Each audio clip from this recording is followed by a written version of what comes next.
Hey everybody, welcome to the SkyLounge podcast, episode number 130. And as always, thank you so much for joining me today and listening. And if you are new, welcome and check out some of the other episodes on the page. All episodes are available on SoundCloud, iTunes, and Google Music, so make sure you are subscribed so you can get notified for a new episode every Tuesday. Make sure to follow me on YouTube, Instagram, Twitch, Twitter, and Facebook at the SkyLounge. Stalk me on Snapchat at DA13IG5EUNG. Let's get started. All right. Boys and girls, the topic of the week this week, Seattle Saints and the Salacious Salvatory. Big monthly adventure and St. Patrick's Day. I actually wrote a proper script for this episode, kids. Holy shit. And I've been a lazy cunt about this for, God, I don't know how many weeks now, right? Whoever's counting out there, show me the magic number, because it's an excuse of saying, I went to Seattle, there was St. Patrick's Day weekend, so I didn't have time for this shit. You didn't make time for it. And here's the thing. I'll tell you all the fun I had in Seattle, in St. Patrick's Day. At the same time, this is all with an asterisk of I've been a crazy, lazy, weed smoking cunt as of the last few weeks. And that's the overarching theme that I want to emphasize here for you kids. But here's the thing. In Seattle, it really was nothing but 5 days of just eating, drinking, and smoking. Honestly, the 5 days kind of meshed into one full experience of being a blob. And it got really disgusting. As much as I love eating like that and eating in excess to a point of being sick after a few days, yeah, I don't mind it, but at the same time, it's pretty disgusting. So I took my cousin, an aunt from Korea, and my mom, who hasn't been on an airplane in 21 years, and we had a really great time. It was a great time to travel with family. Haven't done that in what feels like forever or never. So it was a really great experience, and I learned that my mom is terrified of airplanes. A little fact of life I learned during the trip. So lots of fun shit. And here's the thing, I listed it out, the things that we did in Seattle, and it's not a huge itinerary of things that we did. Typical touristy places and things, Pike Place Market, Seattle Sounders game at CenturyLink Field. Obviously, if there was a Seattle Mariners game, I would have gone to the T-Mobile Park and watched that. That would have been awesome. But went to the Seattle Aquarium, Seattle Zoo. And yeah, I mean, the mission for me essentially on this trip was eat, drink, and smoke. And I really did fulfill that mantra to the T. I really did. And like I said, it wasn't a lot on the itinerary, but in the span of that 5 days, I just got myself to relaxing, taking in the scenes, eating a shit ton of food, and just having a great time. Just having a great time, just being surrounded by family. And ironically speaking, I've been kind of putting myself aside as of the last few weeks because yeah, when you smoke a lot of weed, you tend to just be in this paranoia bubble. That's me mostly. I just tend to be in this little isolation bubble where I just kind of think to myself and do my own little shit. So it's weird because I say I had great time with the family, but also understanding and knowing the fact that I tend to put myself off from other people when I smoke a little too much, and that's been the case since sober February has been off. And I'll tell you what, boys and girls, it's been a doozy. Coming back from sobriety to debauchery, and I'll tell you what, this kind of roller coaster that we've been going on from the sobriety to debauchery to self-awareness back to debauchery has been a continued trend. And it really did happen obviously when we went to Seattle. I was off the fucking rails, 5 days of just nonstop eating, and come back Monday, I come back pretty much like a ballooned up Majin Buu. And I can tell you how much fucking instant regret I felt when I come to Vegas, but at the same time, I realized that in a couple of days, it was St. Patrick's Day weekend. And it was St. Patrick's Day fucking 6 days from Monday, like on Sunday. I didn't realize that shit. And my whole thing is, I don't really usually partake in St. Patrick's Day celebration. I don't really do a St. Patty's Day celebration shit.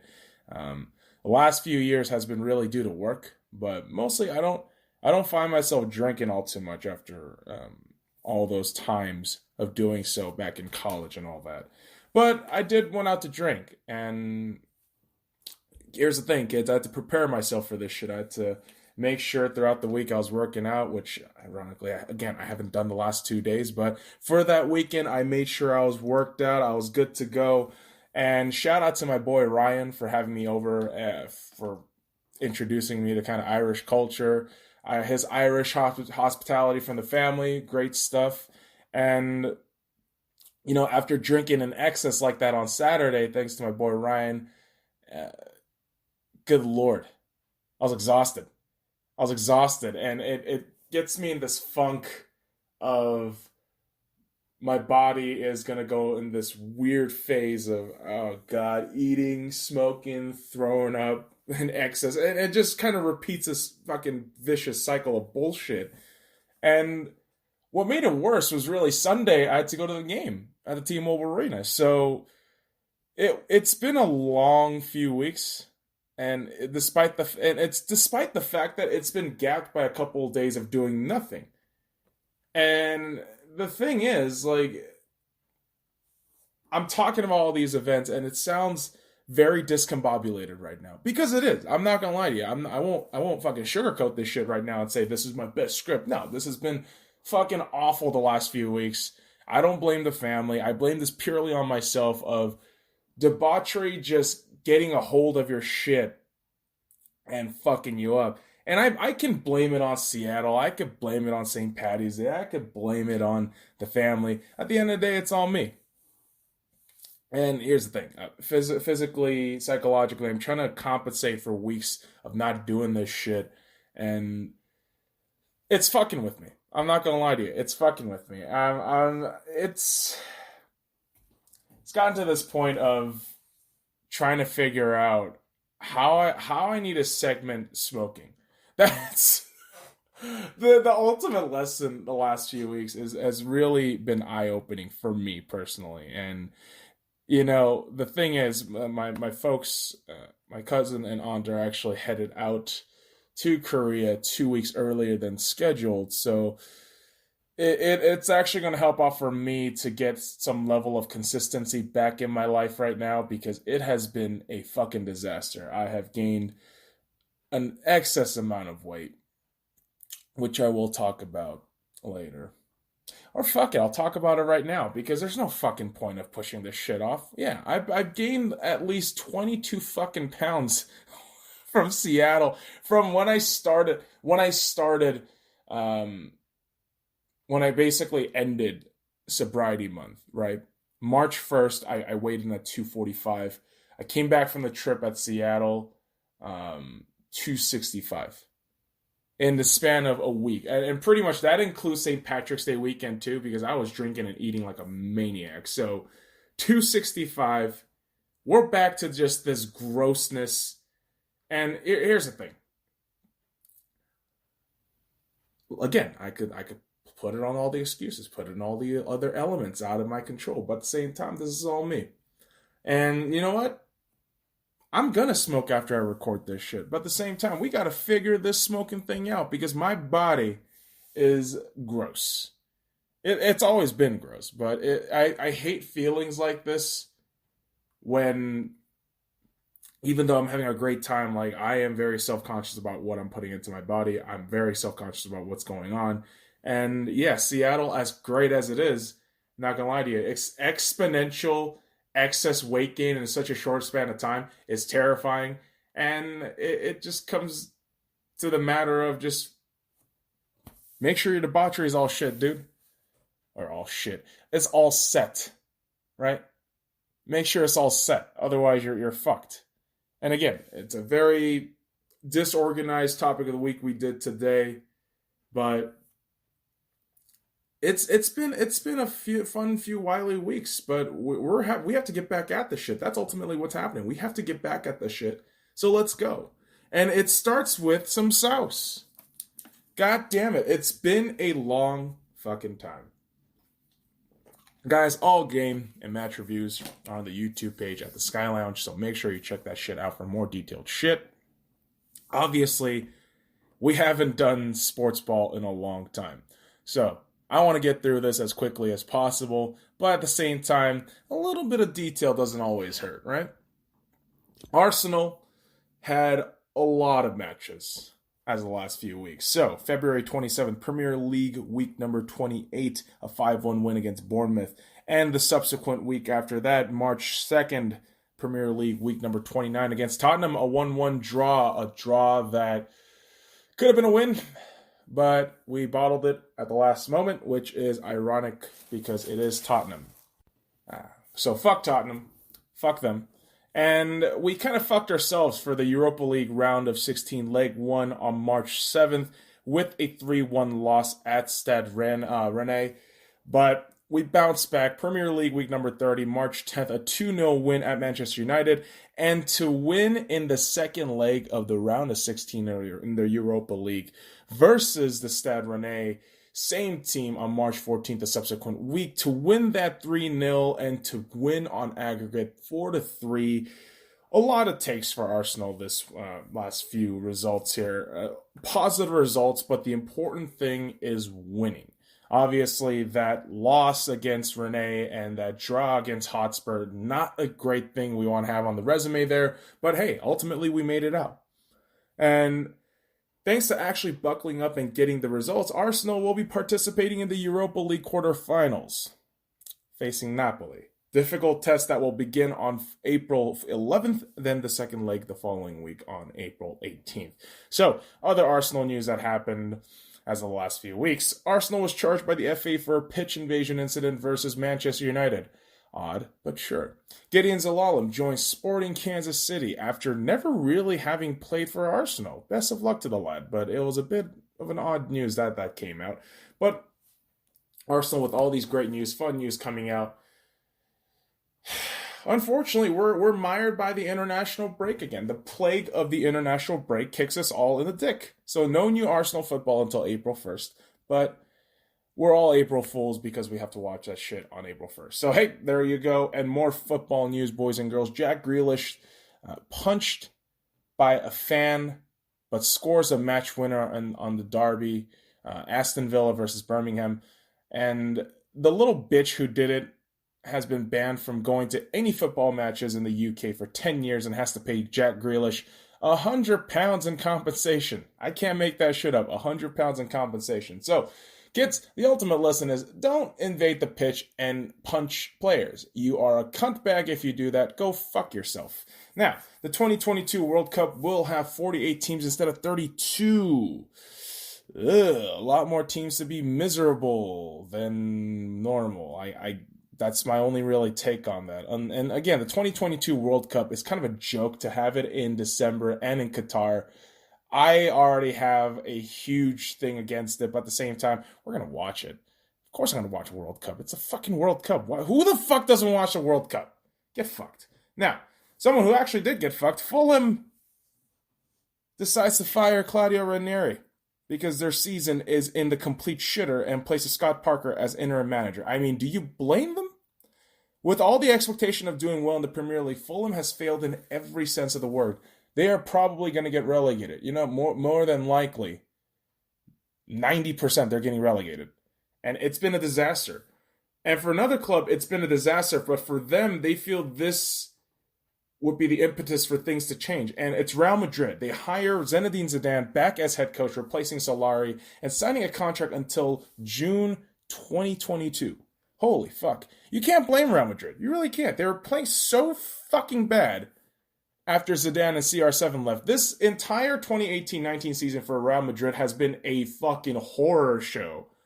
And it was hilarious and concerning, but maybe Zidane is a genius. Maybe in the next 3-4 years, we're going to get to see what kind of a fucking guru this guy is. And if he does somehow prove himself to bounce this team back to winning ways, I don't know, man. There could be an argument made for the best modern-day coach. And obviously, people love to suck Pep Guardiola's dick. People love to suck Jurgen Klopp's dick, despite the fact that he hasn't done anything.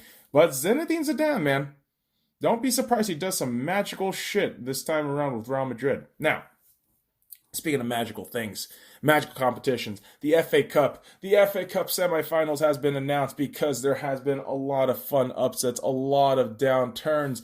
And yes, Watford versus Wolves will be the semifinal match because the Manchester United Devils has fallen to the Wolverhampton Wanderers. That was pretty incredible to realize. The fact that Wolves looked dominant. They look so dominant compared to Manchester United in their kind of arrogant play style as of the last few weeks since Solskjaer's taken over. And for me, this comes to a simple fact of, yeah, United may spend a shit ton of money on a squad, but without cohesion, without want and desire, it doesn't matter. It doesn't matter. And the Wolves have it. They have it this season. And really, Wolves are kind of like what Burnley was for me last season, where I look at a team outside of the top six and think, wow, that's a really good team. I really do think the Wolverhampton Wanderers can have another bounce back season next year. And oh god, what if they're like Burnley next year and they fucking get relegated? That's my ultimate fear. But the Wolves are in the semifinals against Watford, and Manchester City versus Brighton in the other side of the semifinals. I hope the Wolves win. I just do. I really just hope they win, just because you beat Manchester United, you're probably getting a stamp of approval from everybody. So hey, there you go. Now the Champions League quarterfinal has been announced. I know the Europa League was announced, and I talked about Napoli and Arsenal. There's really nobody else that we need to talk about with the Europa League. There's really not a lot of interest, not a lot of who gives a shit. They're like, really, who gives a shit? So let's talk about the quarterfinals here. Manchester City versus Tottenham Hotspur. Yes. Dortmund lost. Yes, Schalke lost. Two teams I hate, and I want nothing good for either team. City and Tottenham. So that's my little thoughts on that. Ajax versus Real Madrid. Yeah, Real Madrid lost to Ajax, and everyone laughed at the three-peat winners exiting in the round of 16. Crazy, huh? But I still think Juve is probably going to be the heavyweight contenders. And for me, they're favorites to win the damn cup. That's my opinion. Manchester United versus Barcelona. The two teams I also hate. And I want nothing good for either team. So there you have it for another set of matches I just really, really don't want happening. And Liverpool versus Porto. And Liverpool either wins this or embarrasses themselves. And I hope it's the latter. I really do. A lot of negative Nancy comments here, but I don't give a fuck. I really don't. My team's not in it. Why the fuck should I pretend to be happy for other people? Get fucked. Get fucked, you fucking posers. Anyways, that's enough of football news, because there was a lot of fucking good news, good gooey news, but we move on to some American football. Seattle Seahawks. Yes, I was in Seattle. Took a couple of pictures of Seattle memorabilia, the wall, CenturyLink Field, had my jersey on, but boys and girls, free agency and all the fun off-season stuff was happening throughout the last few weeks when I was in Seattle, when I wasn't in Seattle. So let's talk about everything and unpack all the knowledge that has been given onto us from the football executives to the fucking peasants that we are as fans. So, Frank Clark, officially franchise tag. God, I want to see this dude stay in Seattle for a while. Please, Lord. Frank Clark is awesome. Hope he does well. Hope he has a monster season this upcoming season in 2019. Re-signed players. DJ Fluker, KJ Wright, Michael Kendricks. Okay. Convict. Music. Why? But sure. But obviously re-signing KJ Wright, big deal. DJ Fluker, going to really solidify that O-line. No more Tom Cable. No more Tom Cable. We got Mike Solari. We're going to have a great fucking time, okay? Because we also signed some new pieces. Now, granted, they're not the hot, sexy pieces everybody else is getting, which we will talk about in a little bit. But we signed some key pieces for us. Jason Myers, the kicker from the New York Jets, and Mike Iupati, guard, veteran, played for the Arizona Cardinals. Now, I know the talk says he hasn't been all that great, but I'm telling you guys, something about Pete, something about Schottenheimer, something about Mike Solari, something about Ken Norton Jr., that staff that we have right now, something about them speaks to me, and it says we might grab this win next year. I don't know. I feel a lot of optimism, despite the fact that, yes, Malik McDowell was cut. He was a second-round pick from just a couple years ago. And there's also other sad news. And here's the thing. I'm gonna talk about this news, but I'm still going to say why I'm very positive about the outlooks of the Seattle Seahawks. The prodigal son who has left, Earl Thomas III. Earl Thomas has signed with the Baltimore Ravens for 4 years with a lot of guaranteed money. Best of luck to you, Earl. We love you. We miss you. But we're going to see him in the 2019 season at CenturyLink Field when Baltimore visits. And despite the fact that Earl is gone, I ordered his jersey because fuck you. I'm going to order his jersey. Can't tell me to do shit. But despite the fact that some of these cuts and some of these moves are done, I have a very positive feeling about the Seattle Seahawks. I think we could definitely be 10-6 next season. 11-5 or 10-6. I got a really good feeling. I think Russell's going to play out of his mind, contract year and all that. I think Bobby Wagner is going to continue to be a dominant force on defense. I think some of our younger guys from last season, they're going to really get to flourish on both offense and defense. I think Rashad Penny's going to do some damage. Will Disley. You got guys like Shaquem Griffin, who was only on the special teams. I think, depending on how things go in the offseason and preseason, I feel like he might get inserted into the starting lineup. Maybe as a linebacker. Who the fuck knows? Maybe an outside linebacker who can, run at fucking quarterbacks and destroy them. I'm telling you, man. And we don't have a lot of picks for the upcoming draft. We only got 4 picks, but I just got a really strong feeling this upcoming season, 2019, is going to be special for the Seattle Seahawks. So go Hawks. Let's hope for the fucking best and keep a lookout on all these off-season shit because there is going to be a lot of crazy shit. And like I said, this NFL free agency frenzy has been insane. There's been a whole lot of stuff happening. So let's run through a few crazy shit that has happened. The NFL has raised the salary cap to $188.2 million, raising it by $11 million from last season, which led to so many crazy-ass signings and trades when this minor little note about the NFL cap was announced, but everything subsequently after that has been an insane asylum. So the Washington Redskins, I'm going to talk about a couple of points that I want to get through. Teams that kind of stuck out to me, players and teams, right? So the Washington Redskins, they trades for Case Keenum, lands Landon Collins, and signs Clinton Dix. I swear to God, the most Washington signings and moves for an 8-8 season. I don't see this team doing anything, and it's just one of those typical Washington things. You're going to give all this fucking money to these players, but nothing's going to happen. Nothing's going to happen. It's the same thing for the fucking Rams. Bunch of pieces like Clay Matthews, Eric Weddle, and Blake Bortles. But you're going to have a split locker room right there. Your quarterback situation is utterly terrible. Goff to Bortles? Oh my God, get fucked. And you know what? I hope you stay fucked. I goddamn hate the Rams. Never going to fucking like them. And I'm glad whatever these moves are, I hope it never pans out. And I hope it just blows up on their fucking faces. And here's the thing. When you think about blowing up on shit's faces, you don't really think about the Patriots. And so Michael Bennett, seeing kind of that adage, he signs with the New England Patriots, You either die a hero or live long enough to see yourself become a villain.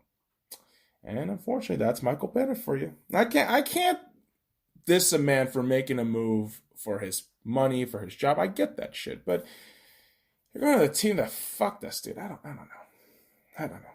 It's a business.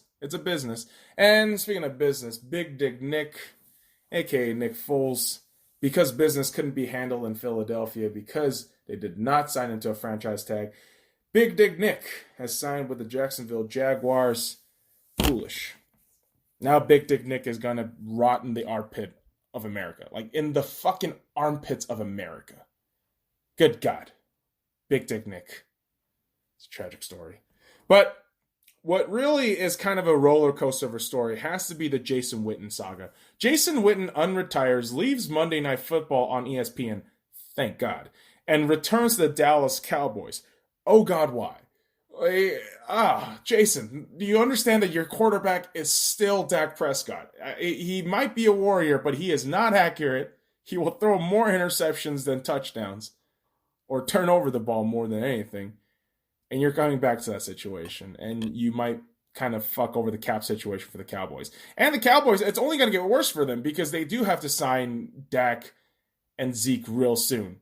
And so that's another weird situation. All these free agency moves, there has to be a lot of in-depth thought process. And here's the thing. Obviously, the Jets signing Le'Veon Bell is a big move for the Jets. It might be because, you don't have an O-line, but you got Sam Darnold, you got Le'Veon Bell. Maybe things can happen. Maybe things can click. Who knows? Who the fuck knows? Like, these are all speculations. Like, the whole thing with Cowboys, it's all speculation. We never know. More than likely, the Cowboys are going to win the division. With the Jets, you have all these signings, great. But more than likely, the Patriots are going to win the division. And all these trades and moves, we could speculate, but you just never know. And the fun part of all this is the speculation. The fun part of all this is guessing and jabbing. And really,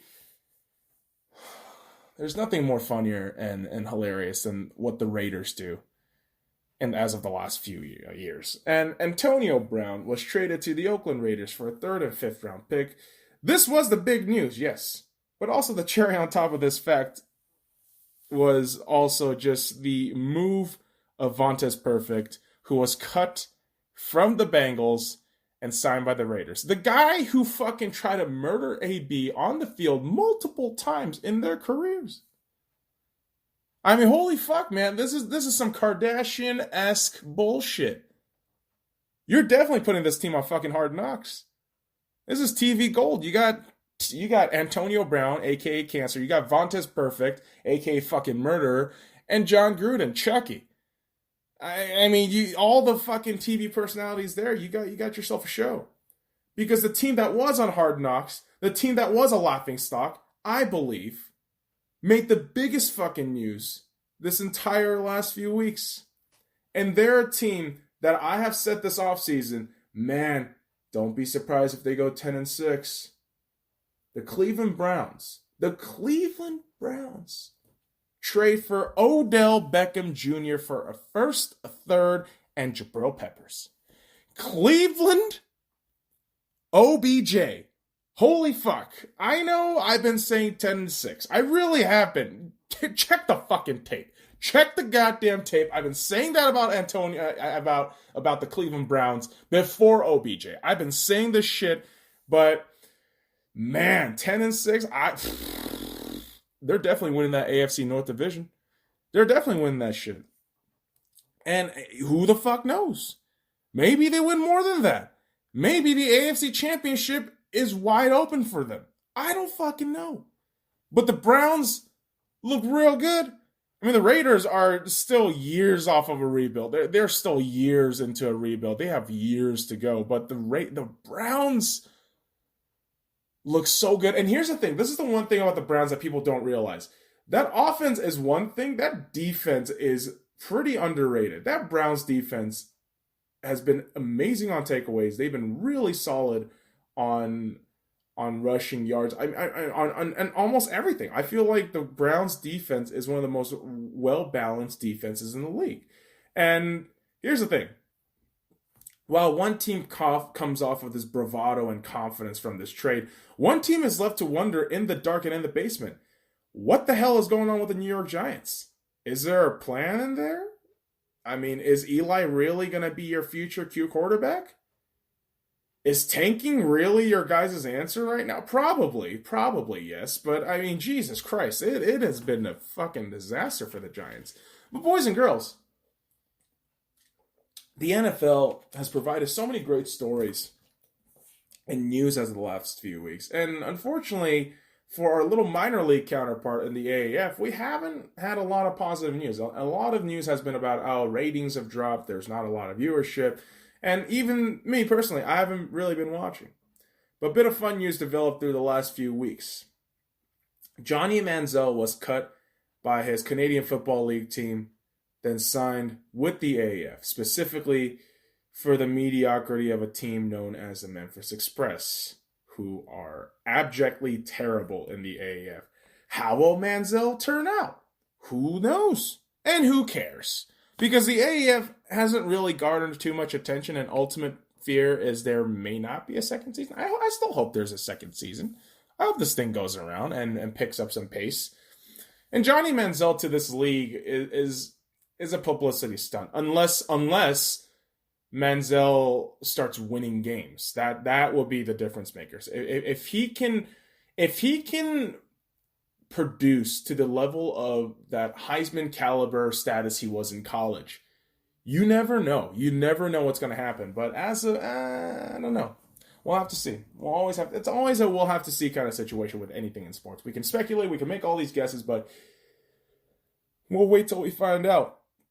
And boys and girls, what we have found out about the Lakers is, my God, LeCancer is killing this team. You know what? Should I even read you guys the results?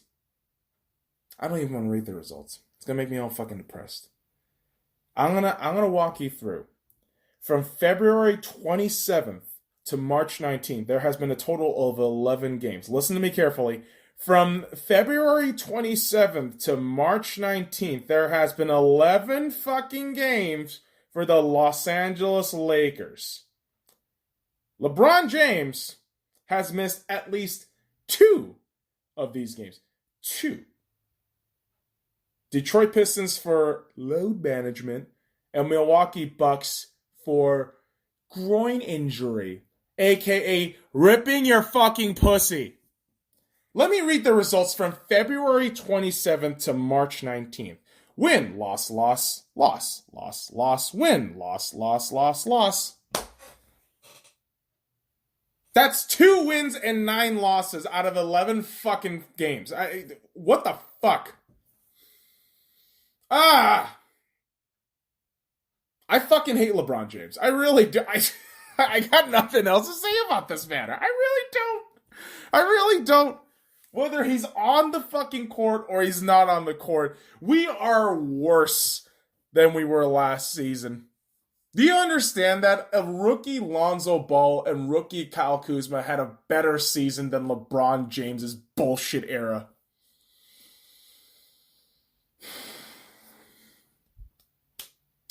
In other Lakers news, speaking of Lonzo is out for the rest of the season, as is Brandon Ingram.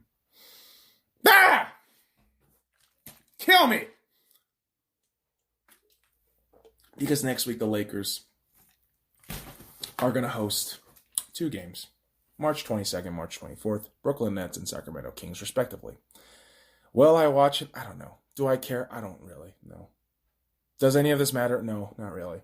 Because fuck the Lakers. They fucked all this up. I've been saying tank for Zion for a while. For a hot minute now. But it's probably not going to happen. It's probably not going to happen because we suck. Our team sucks. And you know, to be quite frank, the NBA has been a very dull state of affairs. James Dolan being a pretentious cunt to his fans. What else is new? Pau Gasol bouncing from being cut to being a buck. Cool. I mean, I don't know. The NBA narrative has been kind of dull because we all know how this shitty movie is going to end. Unless somebody can fucking beat the Golden State Warriors, no one gets a Christmas. I'm not going to lie, man. This is a sport I fell in love with when I first came to this country. But all I see now is a bunch of fucking prima donna pseudo-celebrities just flailing around and doing nothing. That's why the NBA pisses me off. Unlike the Vegas Golden Knights and the NHL. Now, let's talk about this. Because conversely, compared to what I said about the fucking Lakers, 9 losses out of 11 fucking possible games, the Vegas Golden Knights have done completely the opposite.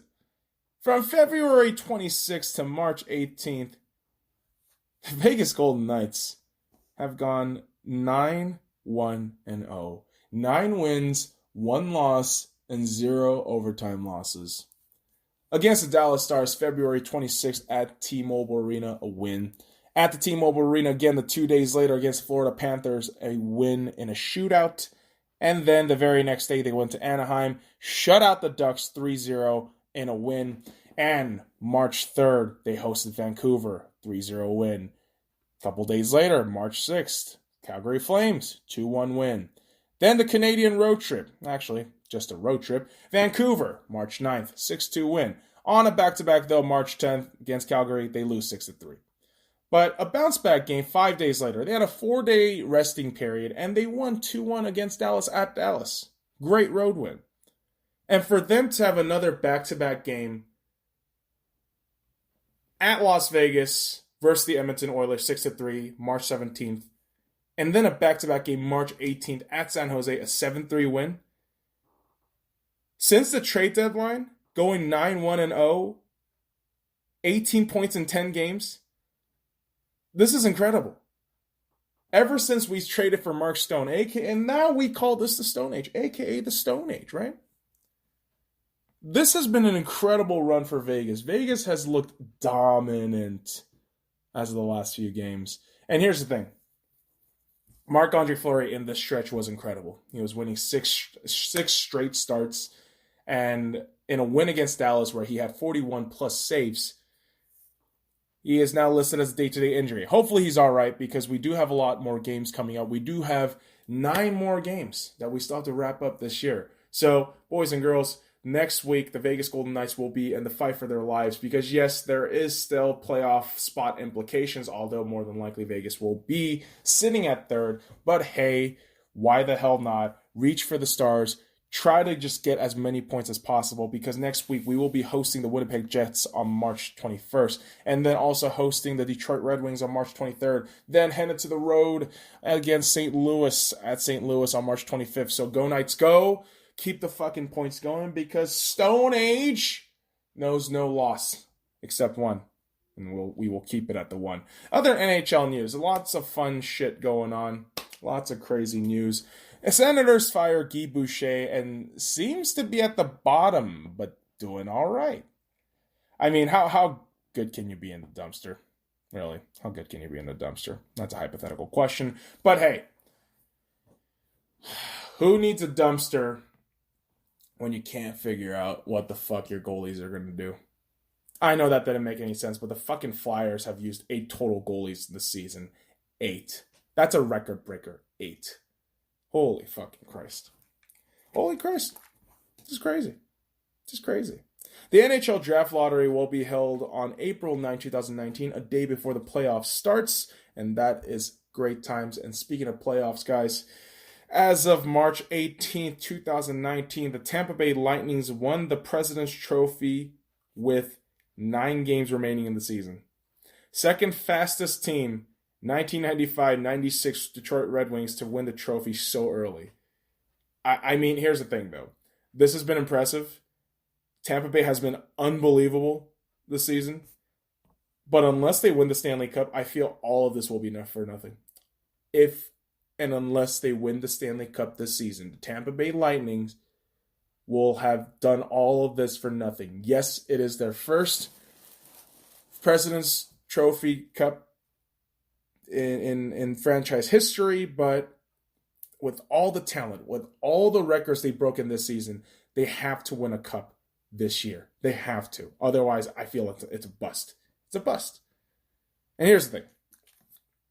Talk about all these great times, good things, but sometimes life is not about all the sunshines and the rainbows, man. Sometimes there's dark shit. And Ted Lindsay passed away on March 4, 2019.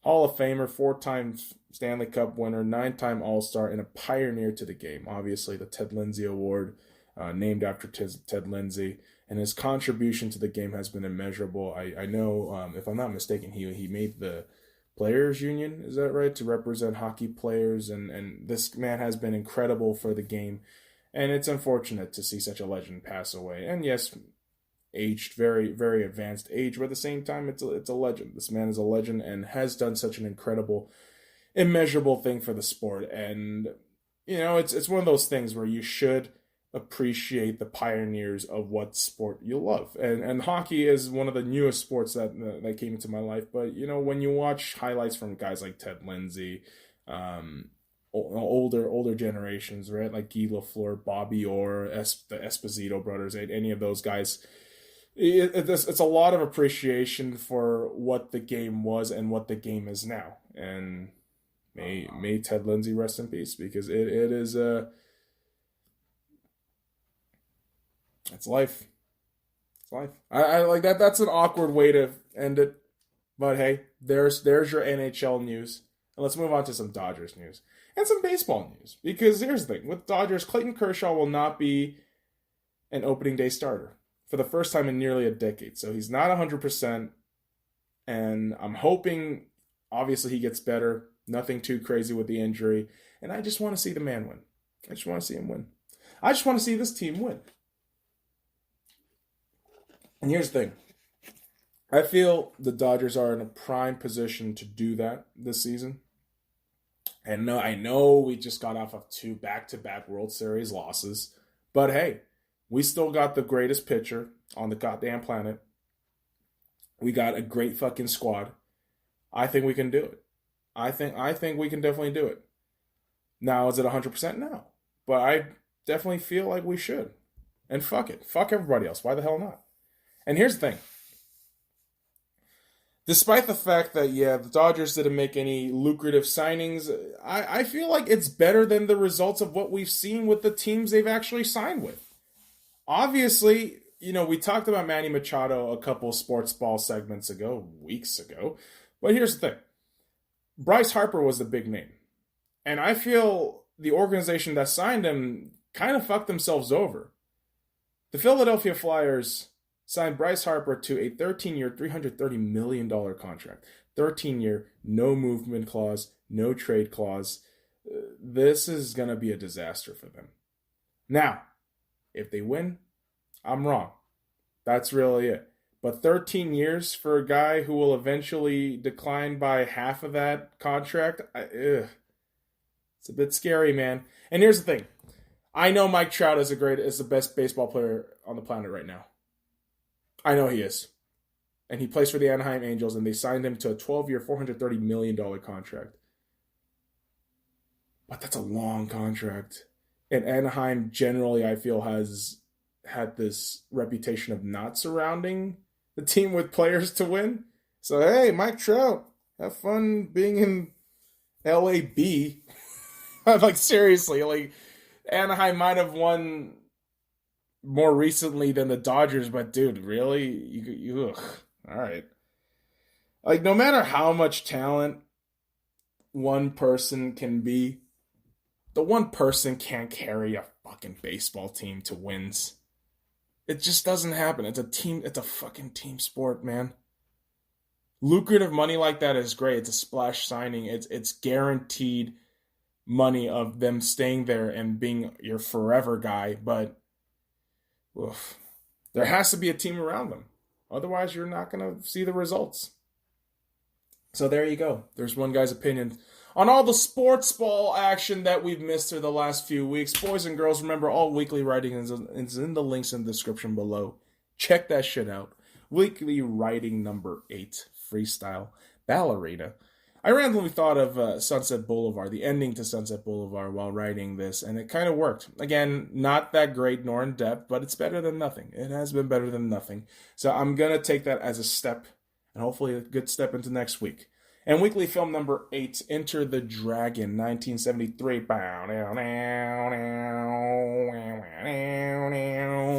So the plot is very simple. There's an island of fighters, and there's also illegal shit going on because you have to market this movie to America somehow. So it is left up to our main character, Lee. Yes, with actor Bruce Lee, the character Lee has to be the hero of this movie.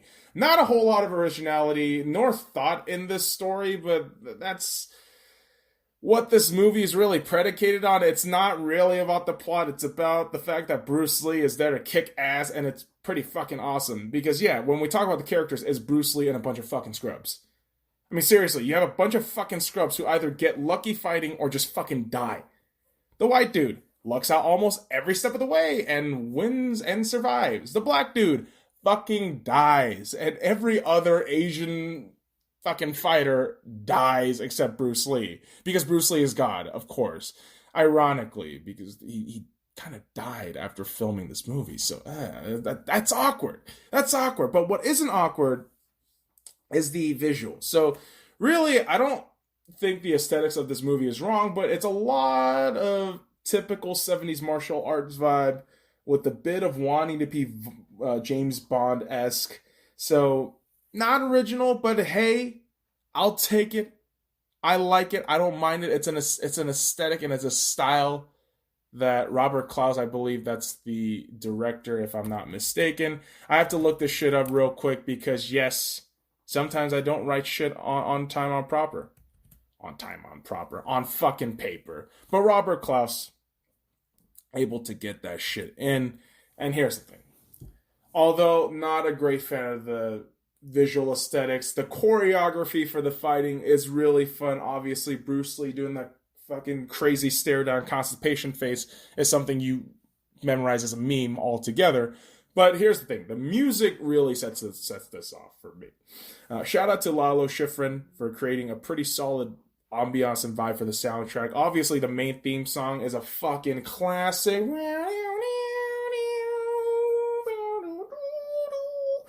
But here's the thing. I'm talking about this movie now, and as much as I love this movie, this is one of those movies where I would have thought, based on the numerical value system, that like it would be highly rated for me. But this dissecting it, I'm not gonna lie to you, it's not as good as I thought. But it's one of those movies where you watch it over time and time again, over and over again, and there's so much fun to it. And here's the thing, this isn't an outstanding movie, but it's a good movie because of really the mythos of Bruce Lee. This was his last movie, a man who lived a very short life, but the impact he had on cinema, just the few short films that he was in, he pretty much pioneered the Asian kung fu guy, the martial arts Asian guy in modern American cinema, in my opinion. And really, I don't know. That's why I just love this movie. Despite the fact that, yes, a lot of the elements in this movie it's pretty trash. It's not that great. And here's the thing. I'll still give this a 6.0. Enter the Dragon isn't a top shelf film for those who are looking for cinematic revolutionary piece in film history, but it is a fun martial arts movie that works the mythos of Bruce Lee for an entertaining ride. And that's all it is. It's really fun. I rewatch it many times. It's fucking great. Hell, I was rewatching it during the fucking writing of the script, pieces by pieces, because Bruce Lee just doing anything in that movie is fucking great. Because he doesn't have a dub going on. He just speaks with his own actual voice. No one dubs over him. He speaks his mind. And it's like, this is some typical Bruce Lee shit. Because again, the plot doesn't fucking make sense. None of this shit is like worth it, but just Bruce Lee being there uplifts the movie to 6.0. That's really it. I know I oversimplified it, but definitely worth a check out if you haven't watched it, kids. And another album, definitely worth a check out. Album of the week, number 8, Discovery by Daft Punk. The genius album that is 18 years old. Goddamn. Discovery is 18 years old. That's ironic because discoveries happen when you're 18. Okay, anyways. Fun titty bit. I bought the vinyl of this album before I headed out to Seattle and had a couple of listens. And obviously, when you play it on the vinyl, very different vibe, very different feeling and aesthetic too, and texture. There's a lot of fucking depth to it, I feel. But I always feel my favorite track will still be Something About Us. Slow funk, electric, and this track to me is the culmination of everything great Daft Punk does in this album. Just gorgeous sound and feel to this track all day. It just has this somber yet happy, uplifting feel to it. It's hard to explain, but it is a really great piece. And the mad track for me, Night Vision. It's not a meh track in the sense of I don't like it, but meh as in it just totally doesn't stand out. It feels like the filler track or filler episode in the anime. We're like, that's a thing, but we don't really need it, do we? That's what Night Vision as a track feels like to me. But again, it's definitely worth checking out as an entire album. I mean, guys, seriously, if you haven't listened to this album yet, this is my thought chorus. If you haven't listened to this album yet, what the fuck is wrong with you? That's my whole thing with Daft Punk and Discovery. And guys, I talked about this earlier. Weight gains from 242 to 265. It's 23. Michael Jordan, man, it is disgusting. And I know, got to figure out this whole weed situation. I'm smoking too much. I'm drinking too much. I like debauchery. I love quoting the fucking song of I drink to get drunk, smoke to get high. Wake up in the sky. You can't tell me that I'm fly. Like, fuck that goddamn Bruno Mars. Oh my god. Bruno Mars and is it Gucci Mane? I don't fucking know. But guys, I gotta manage my debaucheries. That's really it. I feel like a real piece of shit every fucking day, doing the same repeated pattern after a month of, being clean. Now I'm back to this shit of, I don't feel good anymore. So we'll figure this out, because next week on the Sky Lounge, consistency on the Sky Lounge is what we're shooting for and aiming for. And guys, that was a long run. That was a long one. We've had a lot of sports balls to fill out. And the reason why I'm saying consistency is because I want to have this better. I know I've used the excuse of family and traveling to not have fulfilling episodes, not great episodes as of the last few weeks, and I apologize for that, but hey, it's gonna get better. It's gonna get better. Just like a really shitty season in sports ball can only get better, because you're either gonna win or you'll draft really high. All right, folks, thank you so much for joining me this week. Make sure you're subscribed on SoundCloud, iTunes, and Google Music for a new episode every Tuesday. Make sure to follow me on YouTube, Instagram, Twitch, Twitter, and Facebook at The Sky Lounge. Stalk me on Snapchat at DA13IG5UNG. Now, fuck off.